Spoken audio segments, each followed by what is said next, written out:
Welcome back to Eject Media.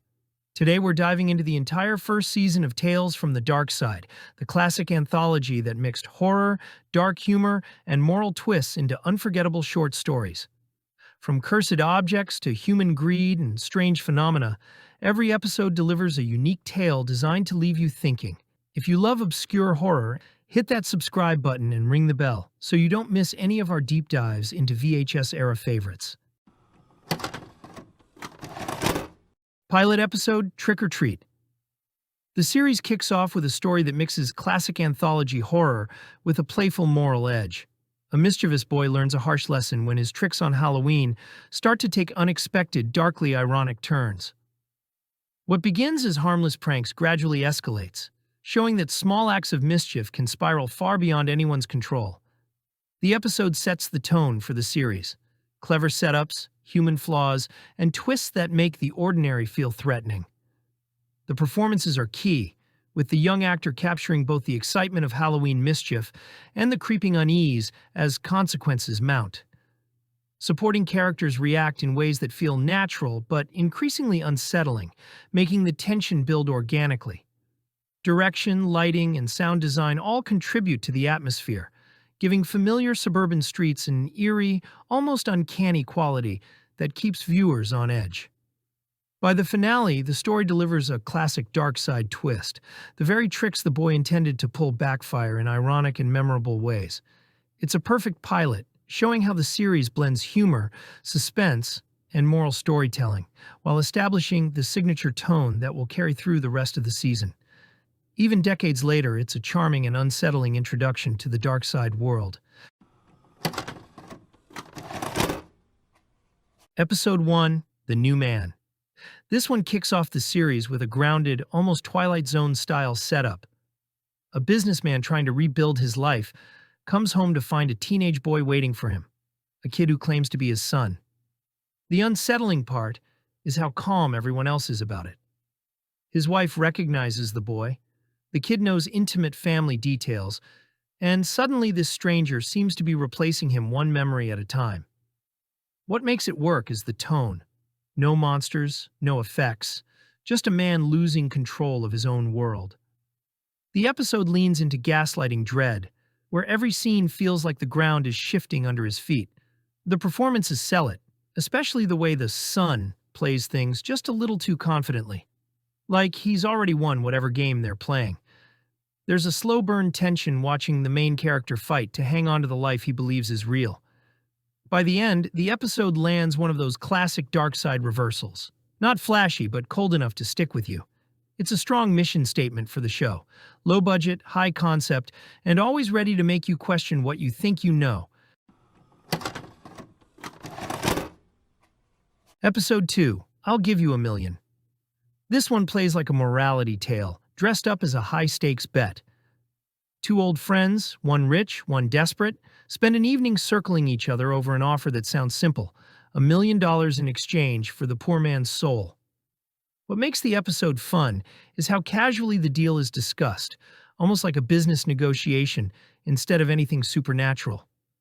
The tone stays dry and a little mean, with both men acting like they're too clever to get played.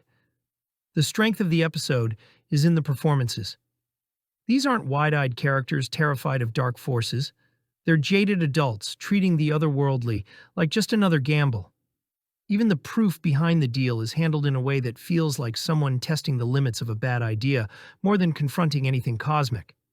There's a twist, but the episode keeps it understated. A reminder that in this show, greed doesn't need a demon to ruin your life. Sometimes people do the job themselves. It's not the flashiest entry, but it captures the early Darkside formula. Simple setup, human flaws, and a final turn that tightens the screws just enough. Episode 3, Painkiller. This one leans into dark humor with a sharp edge. A man suffering from brutal, unrelenting back pain becomes tangled with a doctor who promises relief, just not in any way you'd call ethical.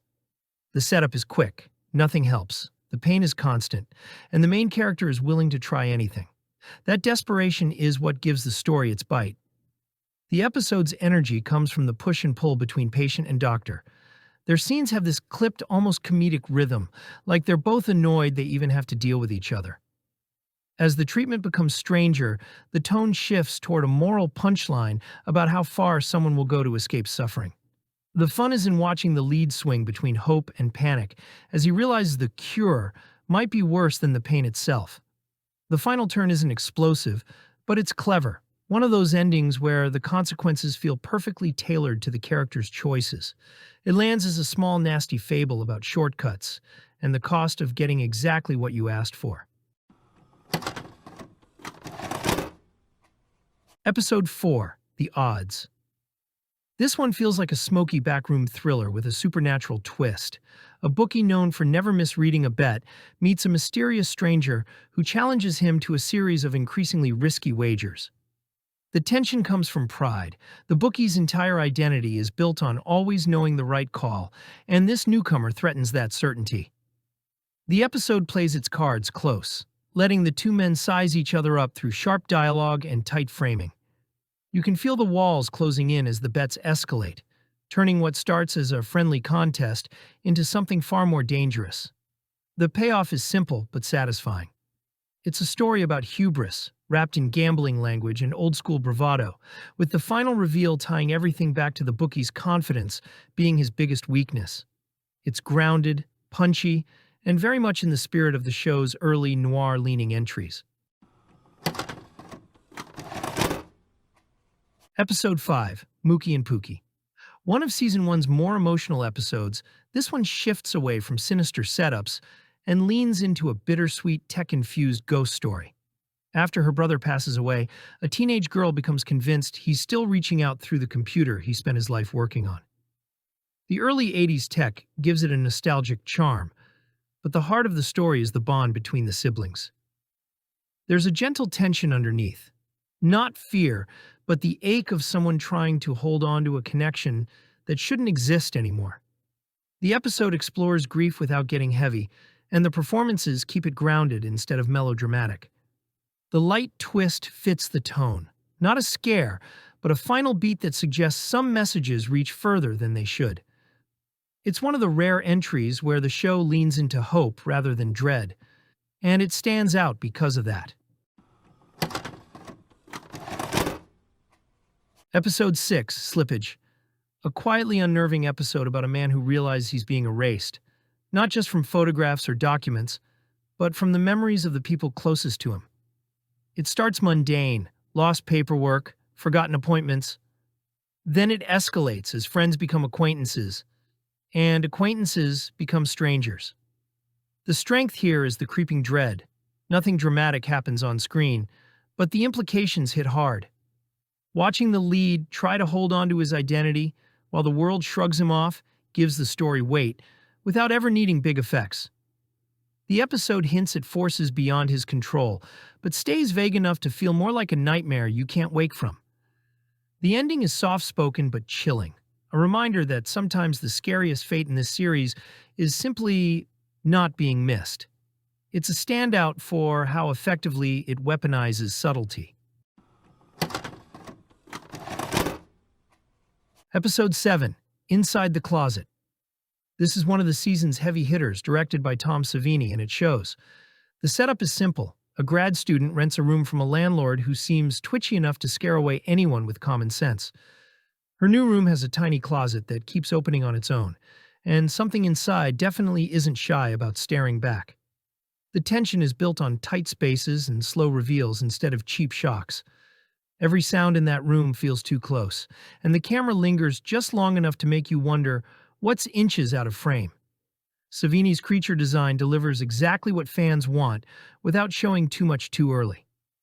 Light spoiler. The payoff comes from finally seeing what's been lurking, and its practical effects perfection. The ending lands with a grim inevitability that fits the show's mean streak. It's easily one of the most memorable episodes of the entire series. Episode 8, The Word Processor of the Gods. Stephen King adaptation, so the concept is strong from the start. A struggling writer inherits a bizarre, homemade word processor that can literally rewrite reality. Type something, hit the key, and the world updates like a glitching save file. The episode plays the premise with a mix of wonder and dread.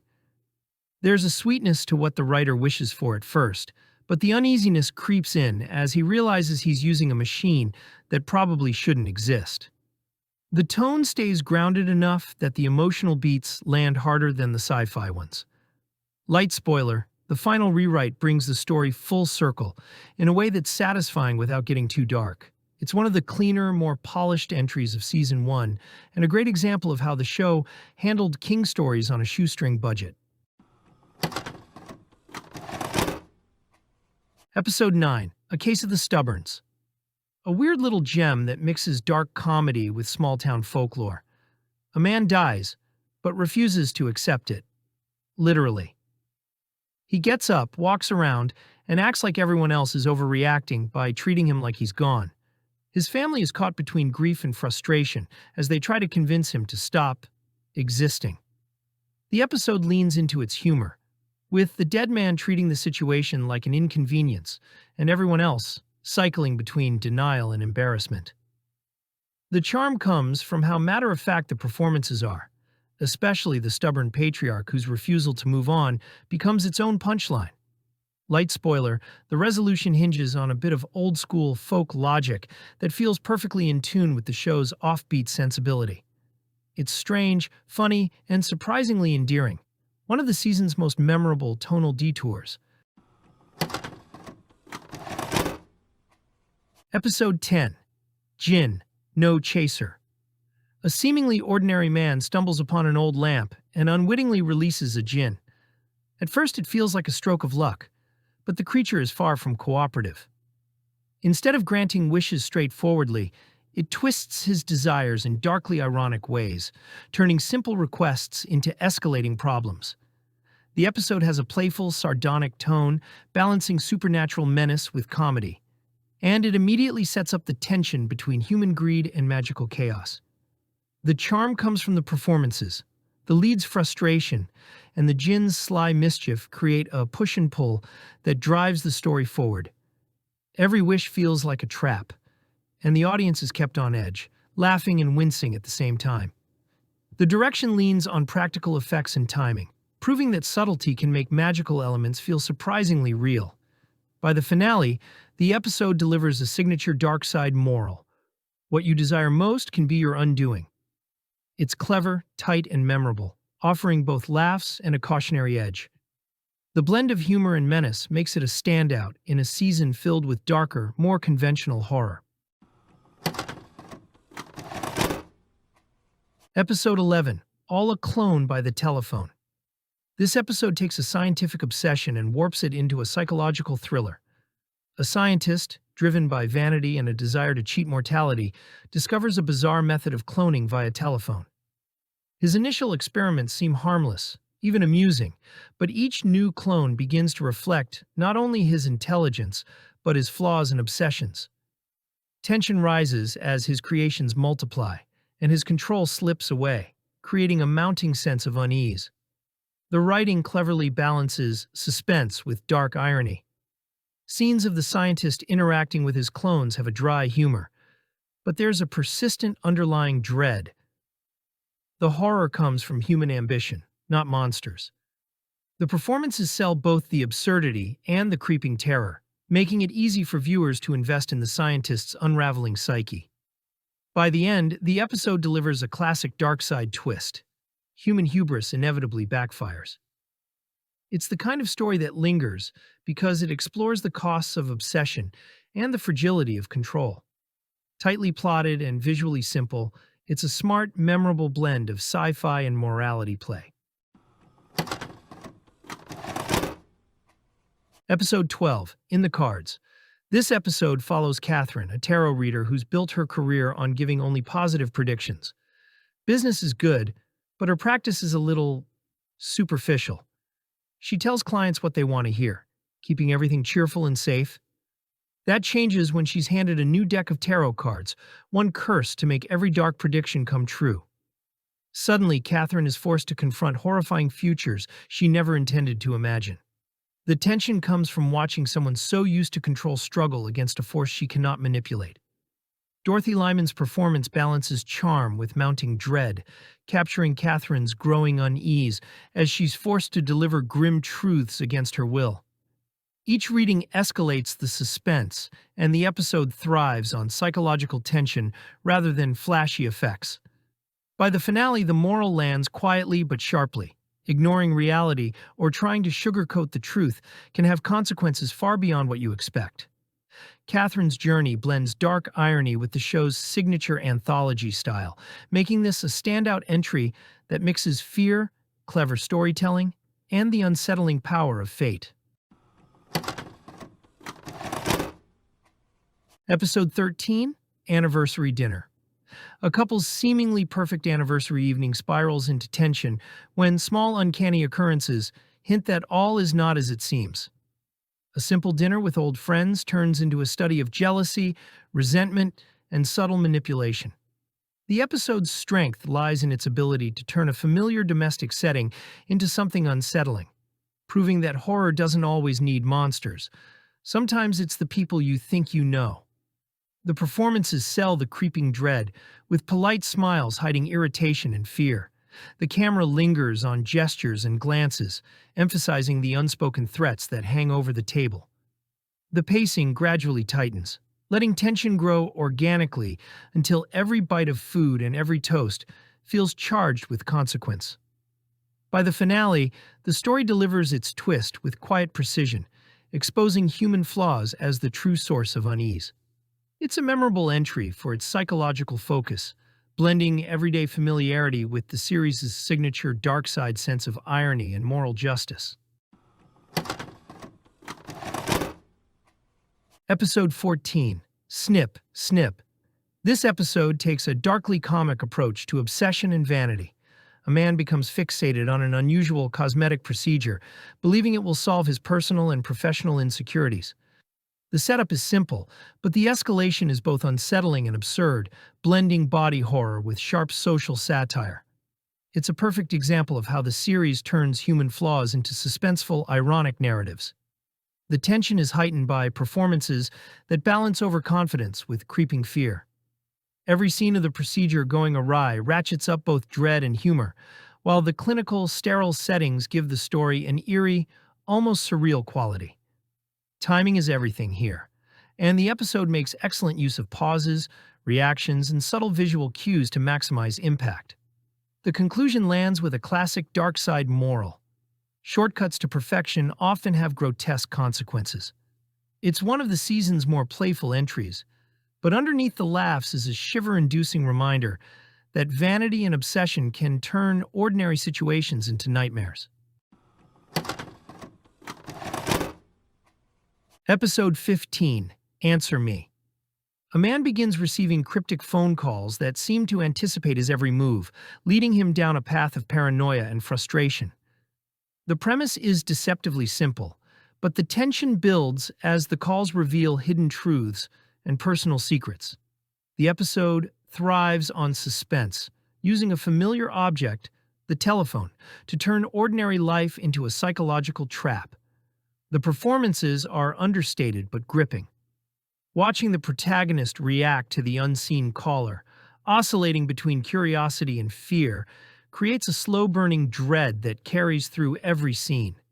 Lighting, camera angles, and sound design amplify the feeling that he is being watched, and the audience feels complicit in his growing anxiety. By the finale, the story delivers a twist that is both ironic and unsettling, characteristic of the series' approach to morality and poetic justice. It's an episode that sticks with viewers because it turns a mundane, everyday device into a source of tension and mystery, proving that the dark side can hide anywhere, even in your own home. Episode 16, The Tear Collector. A grieving woman becomes fascinated by an enigmatic collector who claims to gather the tears of those who have suffered. At first it seems like an odd curiosity, but as she becomes more involved, the story slowly reveals a dark moral undercurrent about exploitation, loss, and human obsession. The episode leans heavily on atmosphere, using shadowy interiors and haunting music to create a sense of eerie intimacy. The performances elevate the story, particularly the subtle tension in the lead's interactions with the collector. Every scene is loaded with subtext and small details. A lingering gaze, a hesitant hand, a carefully placed object add layers of unease. The episode's pacing is deliberate, letting the dread build naturally without ever feeling rushed or melodramatic. By the finale, the story delivers its signature twist. Human weakness and curiosity are just as dangerous as any supernatural force. It's a quietly chilling episode that lingers because of its careful blend of character study and moral lesson, showing that sometimes the most unsettling monsters are human ones. Episode 17, Madness Room. A writer rents a secluded room to work on his novel, only to find the space itself seems to influence his thoughts and actions. Objects appear and vanish, and the line between reality and imagination begins to blur. The setup is simple, but the episode thrives on psychological horror, turning a mundane, creative retreat into a claustrophobic labyrinth of paranoia. The tension comes from the protagonist's mounting desperation. The writing and performances make the viewer question what's real alongside him, and the use of lighting, sound, and camera angles creates an oppressive sense of entrapment. There's a slow escalation of oddities that keeps the audience engaged while maintaining the series' trademark irony. The finale delivers a darkly poetic conclusion. The room's influence is both literal and metaphorical, leaving the protagonist and the viewer to confront the consequences of unchecked obsession. It's a memorable episode for its atmosphere, psychological depth, and subtle twists that haunt long after the credits roll. Episode 18, If the Shoes Fit. This episode is a sharp, darkly comic satire following Bo Gums, a smooth-talking politician who checks into a hotel to prepare for an important speech. Bo believes politics is all about entertainment, charm, and keeping people amused, a philosophy he freely shares with the hotel staff.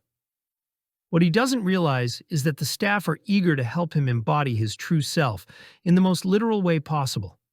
As preparations unfold, the hotel staff dress him up as a clown, turning Bo into a walking embodiment of his own shallow, performative philosophy. The humor is sly and biting, with Dick Shawn delivering a performance that's both charming and oblivious, letting viewers enjoy the irony as Bo becomes exactly what he has always been on the inside. By the finale, the story lands its moral with a laugh. Politics may be about appearances, but those appearances can also reveal uncomfortable truths. The episode stands out in Season 1 for its playful satire, memorable comedic performances, and the series' signature blend of humor with a darkly ironic edge. Episode 19, Levitation. A man obsessed with escaping his mundane life becomes fascinated with the idea of levitation, trying to transcend the ordinary through practice and ritual. What begins as an intriguing pursuit slowly becomes unsettling as his experiments blur the line between curiosity and obsession. The episode leans into psychological suspense, using tight framing, shadows, and silent beats to make even simple actions feel charged with tension. The performances carry the story, particularly the lead's growing obsession and the subtle reactions of those around him who notice the changes but cannot intervene.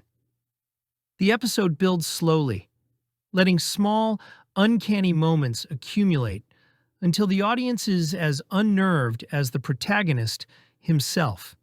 The sense of inevitability adds to the creepiness without needing flashy effects. By the finale, the consequences of his pursuit are both ironic and chilling, a reminder that trying to rise above your limits can come at a cost. It's a standout for its psychological focus, suspenseful pacing, and the show's signature moral edge that leaves viewers thinking long after it ends. Episode 20, It All Comes Out in the Wash. This episode follows Carl Gropper, a ruthless real estate developer who discovers that Chow Ting, the owner of a local laundromat, has a special ability. His laundry can supposedly wash away the sins of his clients. Seeing an opportunity, Carl pays for the service and begins engaging in increasingly selfish and mean-spirited acts, convinced that his misdeeds will be magically absolved. The tension and dark humor come from watching Carl push moral boundaries with growing audacity. Vince Edwards captures the arrogance and self-delusion of a man who thinks he can cheat the consequences of his actions, while James Hong's understated performance as Chow Ting adds a calm, ominous counterpoint. The episode balances satire, suspense, and the series' signature ironic twist, as viewers see how far greed and entitlement can go when someone believes they are above moral law. By the finale, the story delivers a classic Darkside lesson. Attempting to wash away wrongdoing doesn't free you from the consequences.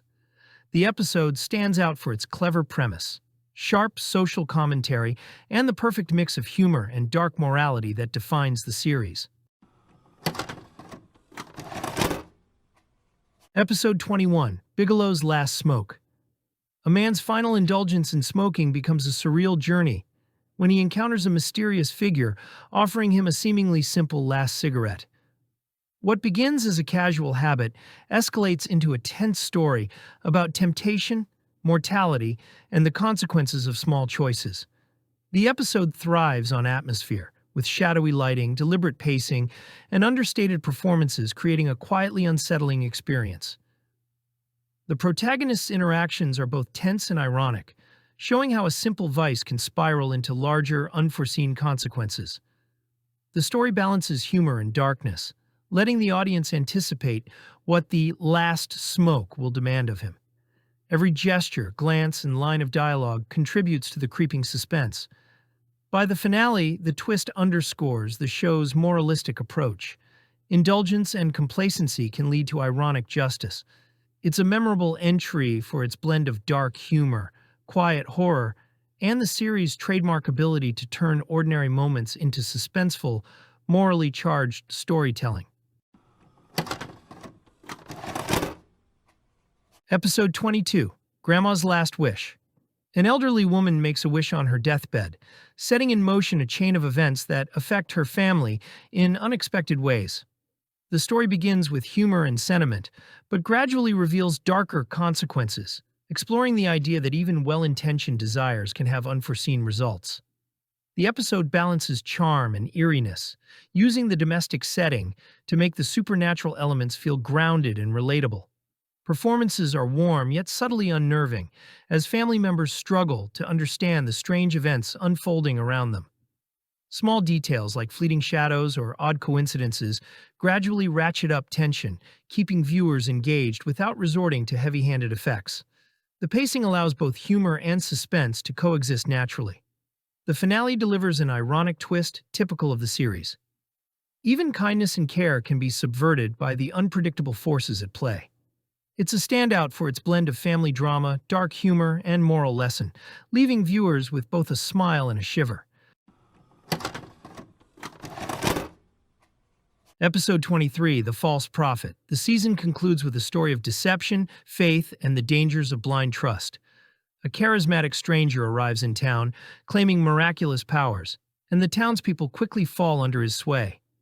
The episode thrives on tension between belief and skepticism, exploring how easily people can be manipulated when desire and hope outweigh reason.